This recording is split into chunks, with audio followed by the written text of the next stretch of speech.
Hello and welcome to part 1 of my Crusader Kings 2 playthrough.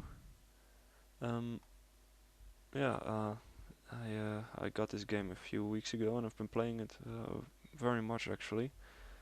It's a pretty hard game to get a hold of, but once you actually understand what you're doing, it can be really fun. So yeah, the game is about well, actually continuing your bloodline. That's the only thing that's important. I mean, you can lose wars and get your whole faction actually destroyed, but if you got your bloodline still going for you, you're still in the game, and that actually gives you points, and that's the way it plays out. You can start anytime you want to. You can start.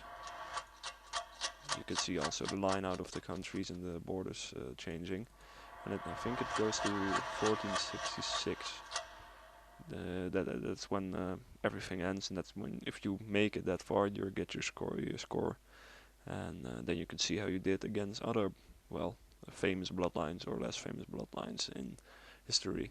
You can't play with any Muslim factions, um, but you can actually play with everything, almost all of Europe.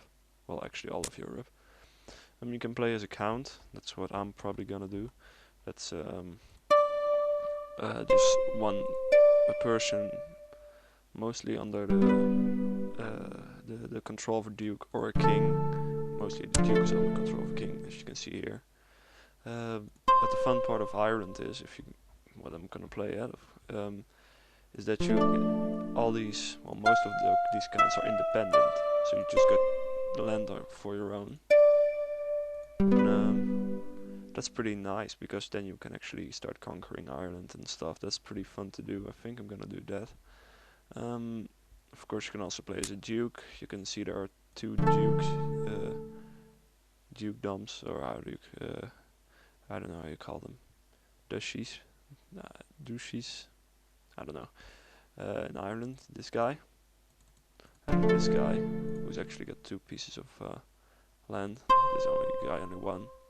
You can also claim that, and of course you can play as the king. As you can see, there's not a king of Ireland.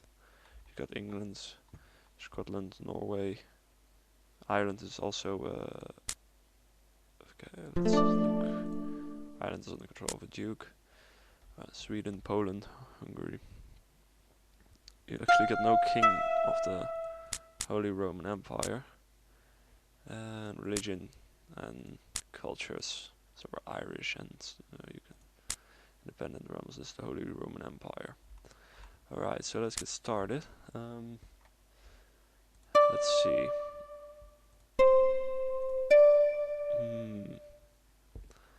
You can play as Dublin. Auschwitz Hill. I don't know. They all have pretty weird names actually. Desmond. You can go this way, but then I'm against all.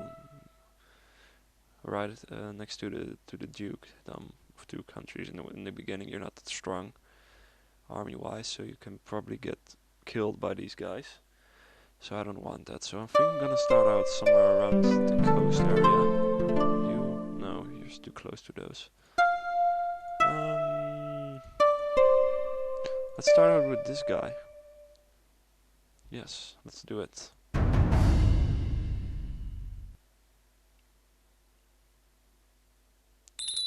So I'm not gonna explain every aspect of the game because I don't know everything about it, but it's also yeah, it's pretty difficult to get a hang of it. But I will explain some stuff. All right, so first off, this is your prestige. This is how how honorable you are. This is your piety, how much the church well, not likes you actually, but something like that. This is your wealth, and this is the amount of countries you can hold. But also a church and cities are also countries. This is my hold right now. The county capital, Garden, is my castle. But if you conquer another one, you get two, and you get two more vassals, as you can see here. Vassals are the bishop of the church in this city and this country, and the major of Donegal, the city in this country. You got a court with all the people who can help you. And this is me, Earl Riardi of Tai Cornell. I don't know how to pronounce it. And this is my heir. I already got a son. I'm not married. He's 10 years old. Alright, well, let's start with our ambition. We're gonna pick an ambition. Well, we're gonna get married. If we succeed, we get 10 piety. And which is very important is you can see all these stats here. If you marry a wife, you can, well, of course, the children you have with the wife get some of aspects of how well you are in a certain area. I mean, stewardship of material or diplomacy, or anything like that. So it's pretty important. And also you get the half of her stats at your state diplomacy and stuff and state stewardship. So it's pretty important to get a good wife. I'm 34, so let's look at someone. Stewardship is pretty important when you're ruling, and also fighting. I'm gonna call it fighting. Martial. I don't know how to pronounce it. Fighting is also pretty important. So we're gonna look for someone who's decent at both. She's not too bad actually. Fortune builder, more fertility. That's also pretty important because, well, you want to have kids to continue your bloodline. She looks pretty good actually. Let's look a little bit further. No, I actually kind of like her. We get 1 prestige, well, that's just fine, and we get the islands with of Guinness. Is that around here somewhere? Nope. Alright, yeah, so we'll send it. Yeah, I'm just dealing with this. Also, what's also pretty important, your heir, you can educate your child. What I like to do is actually educate my character, the heir, or at least the heir and the second in line of the heirdom or something like that. So you can actually control some of the stats they get. Of the, well, yes, the stats. These kind of things, I don't know how to call them. Yeah, these kind of things. Those actually make up a lot of your stats, so that's pretty important. Also, you have a council. This guy is your diplomat, chancellor. He can improve diplomatic relationships. He can fabricate claims, which is pretty important because once you get a claim on a country, you can declare war and take over the country. Remember, a claim to claim a country is actually pretty expensive and takes a lot of prestige. So watch out that you don't start claiming these things. So well, first I'm gonna improve some of my diplomatic relationships in my cities. You need to train troops. So we actually got a pretty bad steward. Everything 10 plus is decent, everything below that is actually pretty bad. Well, collect taxes. Build spy networks so I can assassinate people in my country easier.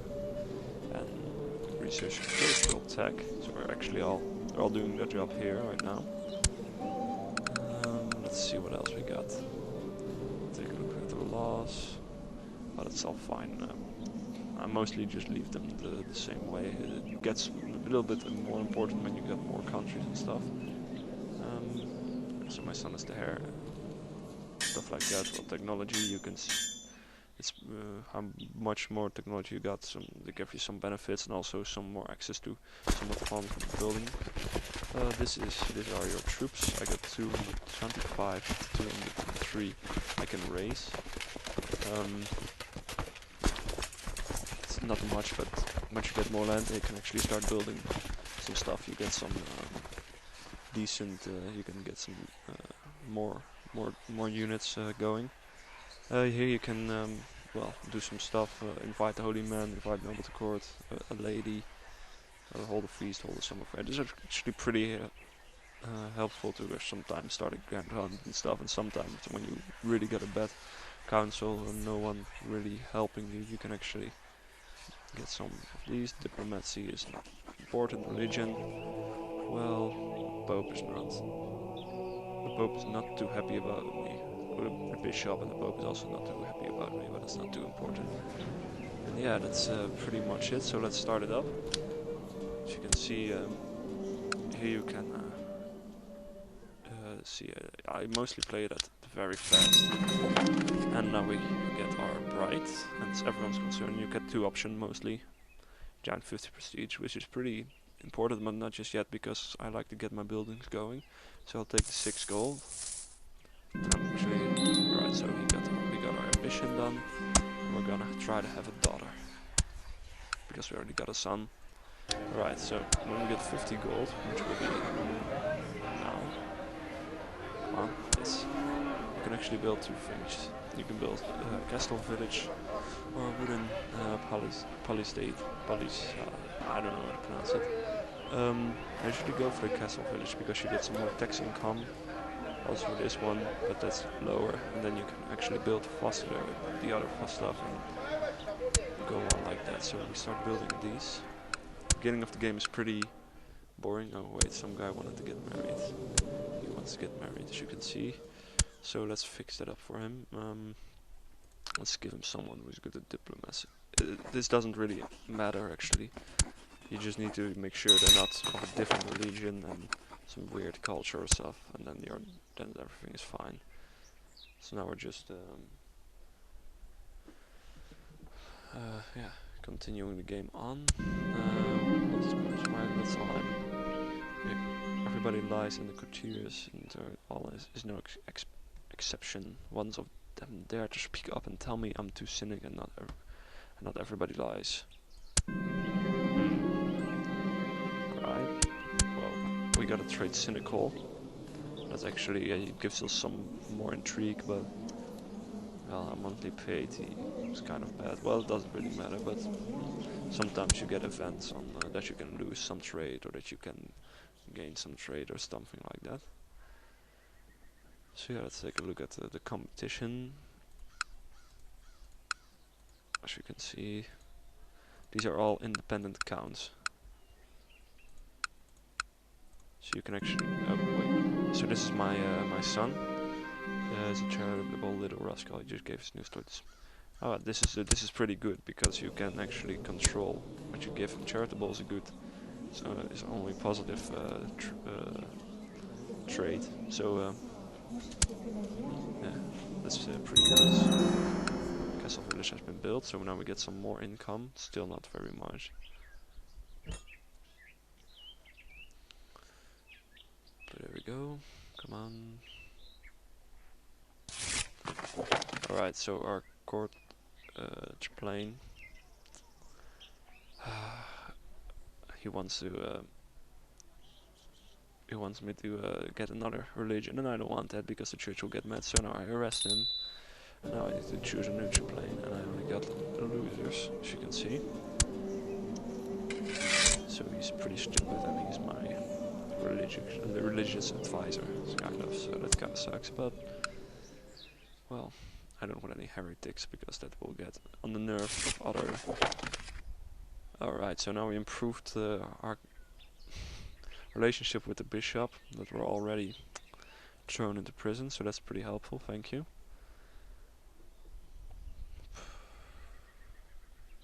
So let's see.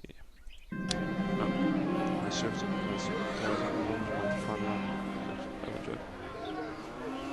Alright, so this kind of sucks.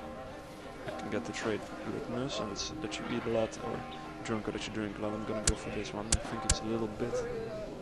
Not mental stewardship. Well, that sucks. So, well, at least my hair is doing well. Also trying to trade just. Also, everything is positive about that. So he's doing pretty good. Let's take a look around. Some hinting will cheer me up. He was depressed. That was a huge disappointment. Alright, falconry instead. So now we got some two diplomat bonus. Expires on 17th April. You got those also trades that expire, as you can see. Let's continue onward.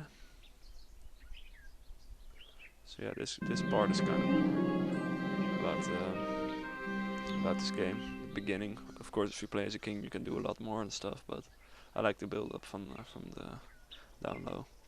My wife is pregnant, so that gives us 5 prestige, and hopefully a daughter or a son, doesn't really matter. But my ambition is to get a daughter, so I would like that to happen first. Son was born to very nice. Alright, we almost got 50 gold. Alright, so some guy is trying to claim my country. Well, if he declares war, he will probably not win it. I mean,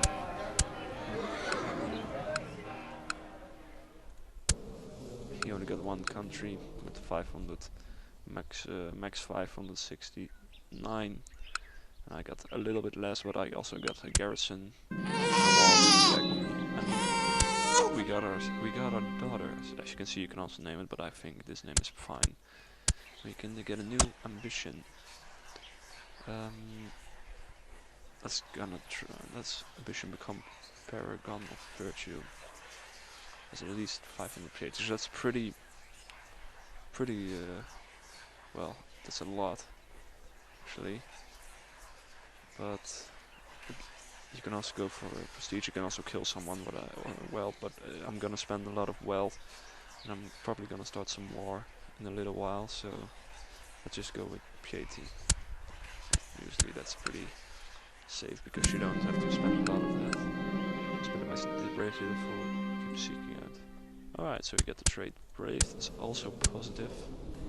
So this is turning out. Alright, so one of our guys died. The marshal.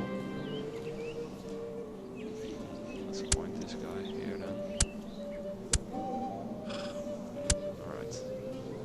So we got a marshal with 6, which is really good.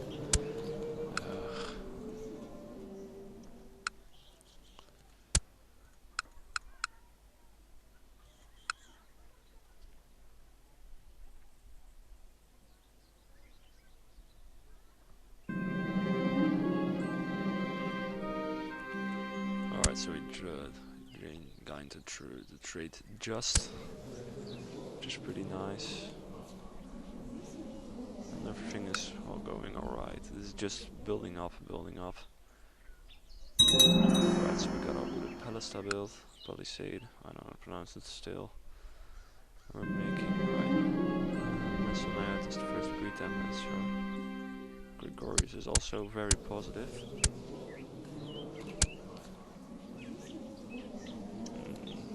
When they get to 16 years old.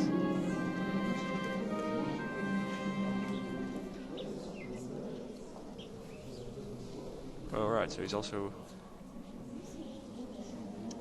a bit of a creep. He just went to the dungeon, covered in grime with a bloody knife in his hand. Right, so he probably killed some people. And he got the trait Wrath. And it's not too bad actually. We get some more fighting skills. With one intrigue and diplomacy. Well, that's fine. My life is pregnant again. So that's pretty nice. So one person died. It's not too bad. Yeah, you can also get diseases and stuff, and that won't mostly kill your kings, but if your kings are older or you have a very young person, they can also get killed by it, but mostly you're pretty safe. Another daughter. And there we go. He is legal age. A fortune builder, so that's pretty good.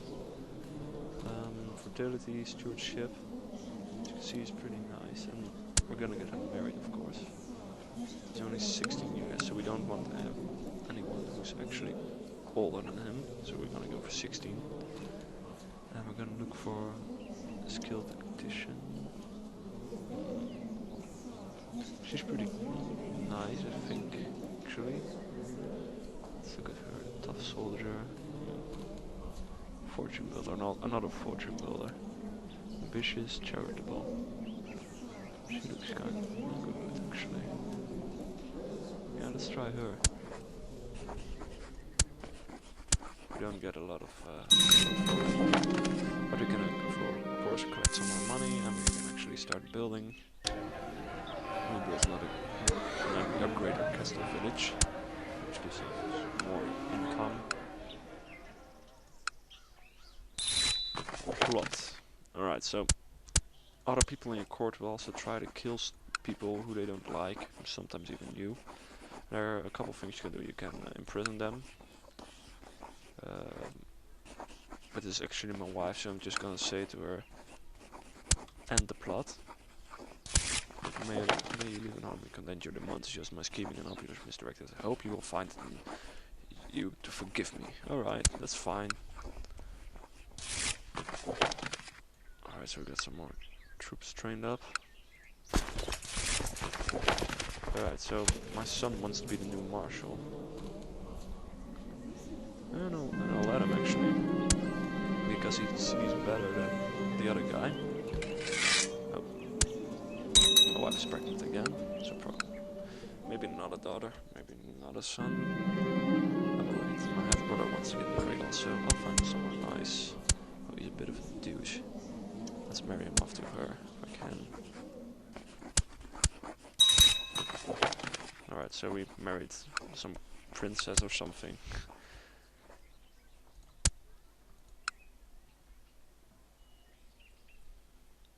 Alright, so we're just waiting again.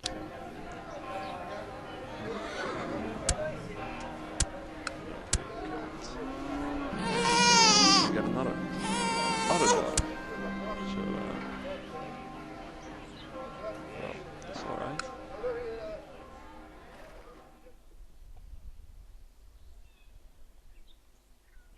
We built a castle town. So she can see, well, getting some money. We're not doing that great, but we're not doing bad either, so. We almost got 50 gold again, and then we can build something. And my wife is pregnant again. It's unbelievable. Alright, so let's build something. Alright, to blue stone wall.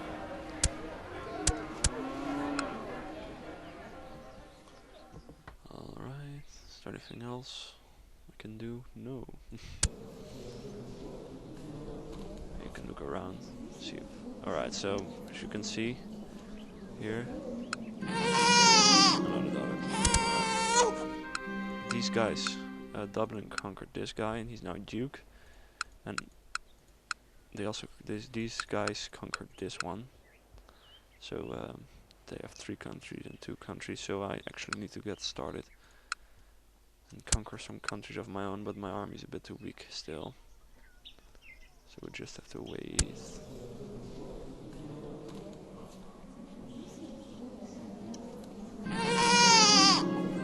Alright, so my son also got a daughter. It's pretty nice. And we got another child. Ooh, alright, so we got a new guy. A flamboyant schemer. He's not actually good at anything. Oh wait, we got someone. Nope.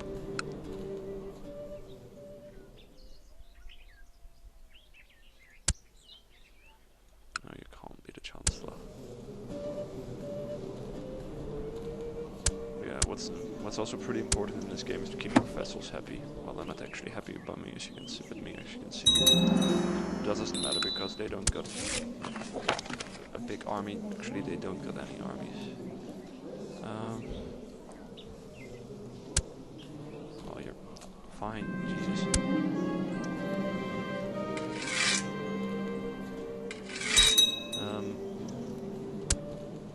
But if you got more countries and you got someone who's actually a vassal of you because you became a duke or maybe even the king or something, and the vassals are all pretty pissed at you, they can revolt and try to kill you or take countries from you or stuff like that. So that's pretty important to keep them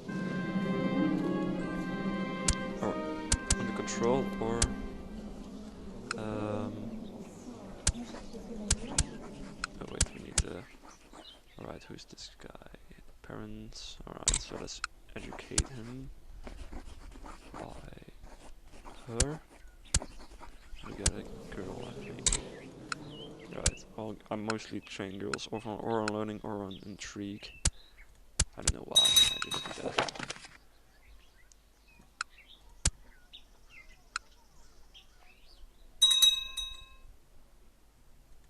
after the Pope died, new Pope, so not really important actually. Let's see. Alright, so we need 75 gold now to get some more tax, to get some more, to get the next upgrade for Castle Town. We got our heir. The heir. If my character died, this guy will become the heir, my son, and this guy will become the king or the duke after him if nothing bad happens to him or something like that. Alright, let's wait a couple minutes. My daughter was born. Alright. So here, this country is actually being conquered. I don't know by who or what. As you can see, independent realms. Alright.